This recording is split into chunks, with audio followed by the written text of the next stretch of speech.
De afstoot werd mogelijk gemaakt door ABS Peter Brouwers en de Midden-Limburgse Biljartbond. Welkom bij de eerste aflevering van het programma De Afstoot. Een serie uitzending van de komende weken die zal gaan over het biljarten hier in Midden-Limburg.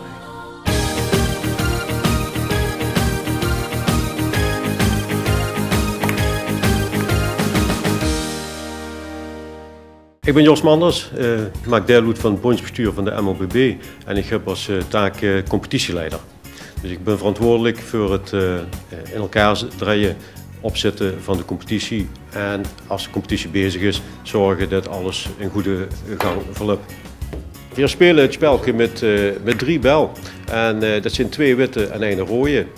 De speler heeft ieder een eigen ballen en dan is het de bedoeling dat zo met 10 speelballen die andere 2 ballen raaks. Nou, of ze dat nu in ene keer thuis of via in de bandje, dat maakt bij het libre niet uit. En elke keer als het dat lukt, dan hebben ze een karambol, een punt gemaakt en dan mogen ze doorgaan. En dat spelje gaat door totdat ze uiteindelijk een keer mis of toen hebben ze 10 karambols gemaakt, dan ben ze uit.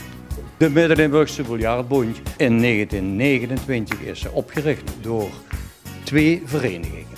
De eerste waar Neet Klossen, die waren hier in het veld, bij Bekker Smits op de Hendriklaan.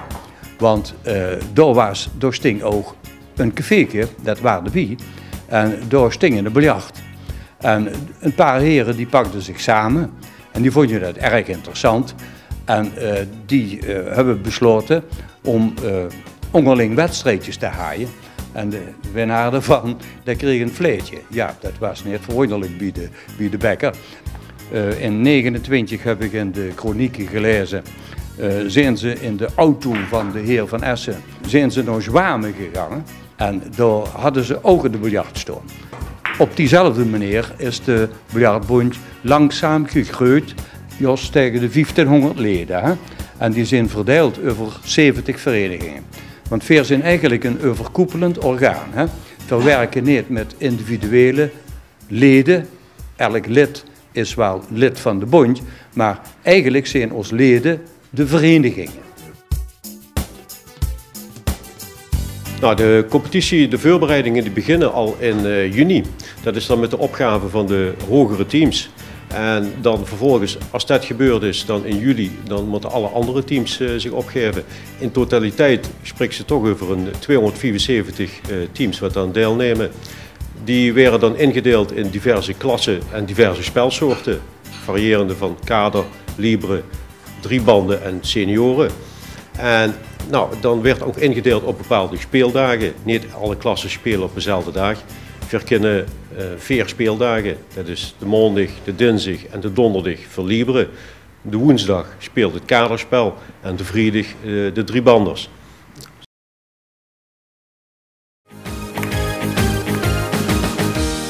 Als de competitie ingedeeld is, dat is dan in juli, augustus klaar. Dan werden alle stukken, het competitieboekje in elkaar gedraaid en in september gaat alles naar de leden toe en eind september dan gaat de competitie van start. Dat loopt dan van september tot ongeveer april. En in de tussentijd liggen we af en toe even stil in verband met kerstmis en carnaval. En in totaliteit wordt er per klasse 22 wedstrijden gespeeld. Vlak na de oorlog heeft zich dat langzaam ontwikkeld. Want ja, de mensen hadden ontspanning nodig. Er kwamen ook cafés en er werden ook gebiljart. Begin jaren 90, toen waren het hoogtepunt van het aantal leden. En dat waren er niet minder dan 1850. Nou, een team kan uit 3 of 4 spelers bestaan. Dat is afhankelijk van welk spel dat ze speelt en in welke klasse dat ze speelt. De hogere klasses die bestaan uit 3-tallen. 3-banders bestaan ook uit 3-tallen. En de legere klasses, libre, die spelen met 4 spelers. We zijn hier achter mij een biljart staan, waar al een paar mensen op aan het spelen zijn. En zo werd er in de Midden-Limburgse Biljartbond alleen op dit soort tafels gespeeld, met alleen maar 3 bel. En ieder heeft met beginnen zijn eigen bal. Er zijn wel verschillende spelsoorten. Maar daar komen we later op terug. Een team is altijd opgebouwd in oplopende volgorde. Dat wil zeggen, de speler met het leegste moyenne speelt als eerste en dan loopt het op naar de kopman, de speler met het hoogste moyenne. Ja, moyenne dat is een gemiddelde en dat betekent een gemiddeld aantal carambools wat ze per beurt maakt. Beginnende spelers die hebben vaak een leger moyenne, dan moeten ze denken aan 1, 1,5 of zo. Maar hele goede geoefende spelers, ja, die gaan ook richting 20, 30, 40 gemiddeld. We zijn de Midden-Limburgse Biljartbond. En voor biljarten dus in Midden-Limburg de naam, zei het al. En in 1929 is de naam bedacht. En die is bedacht voor eigenlijk zo'n veerkantje wat Midden-Limburg vormt. We zijn eigenlijk een bond die op zichzelf staat. En daar zijn er in Nederland een heleboel van. We zijn wel de grootste, hebben we dukker gehoord. En bieden het overkoepelend orgaan van bonden, dat is de Koninklijke Nederlandse Biljartbond. En die hadden ons wel heel graag erbij. We willen er wel met samenwerken met dat overkoepelend orgaan, de KNBB.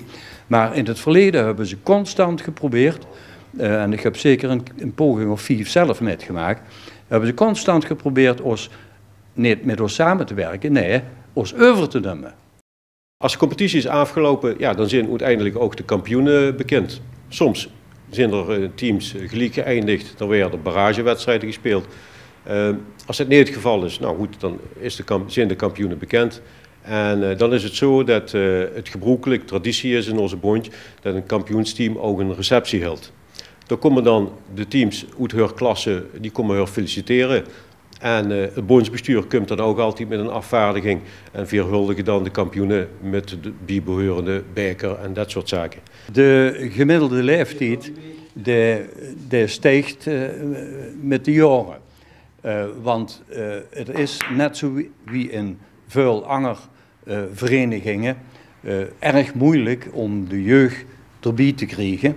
Als jong of meisje, dat mogen ook, wilt gewoon biljarten, dan is het natuurlijk belangrijk dat ze eerst weet waar ze de biljartkits vinden. Nou, in elk dorp zijn er soms wel een paar. En eens een keer met te gaan en zeggen van ja, lijkt me dat eens goed wie dat gaat. En als ze er dan een beetje aan krijgt, kan ze steeds verder gaan. Je kunt zelf die informatie opzoeken op onze site www.mlbb.nl. Daar staat op alles over toernooien, contributie, reglementen en elke week staan er alle uitslagen van diezelfde week, die staan erop met de nieuwe stand. Dus dat is allemaal up-to-date. We zijn wel metgegaan met onze team en dat moesten we wel. Hè. Als een kampioen is, wil niet zeggen dat ze promoveert. Dat hoort promotie-degradatie kennen we niet. In tegenstelling tot andere spelsoorten. Bij ons is het zo, een team wordt ingedeeld op de sterkte, op moyenne. En het kan best zo zijn dat ze dit jaar kampioen wordt in de derde klasse A, maar dat ze het volgend jaar in de derde klasse C speelt, omdat het puur op gemiddelde gaat. Er werd niet alleen competitie gespeeld, dan kan ze ook eens een keer 's avonds her gewoon kijken. Of 's middags, want we hebben ook een seniorencompetitie die 's middags loopt. Maar je kunt natuurlijk ook gewoon kijken naar de plaatselijke toernooien die er veel zijn.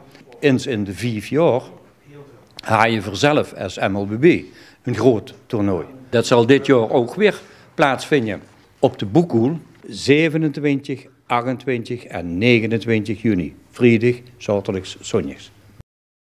Biljarten is eigenlijk een combinatie van een stukje prestatieleven, een persoonlijke prestatie. En daarnaast is het ook in een avond gezellig op stap met je teamgenoten. En dan hebben ze ruimte om een leuk spelletje te spelen. En toch in een gezellige avond even gaat aanjoren.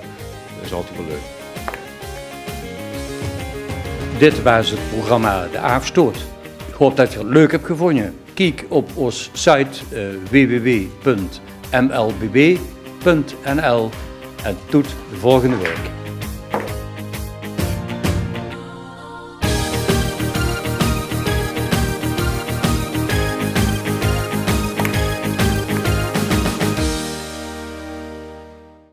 De afstoot werd mogelijk gemaakt door ABS Peter Brouwers en de Midden-Limburgse Biljartbond.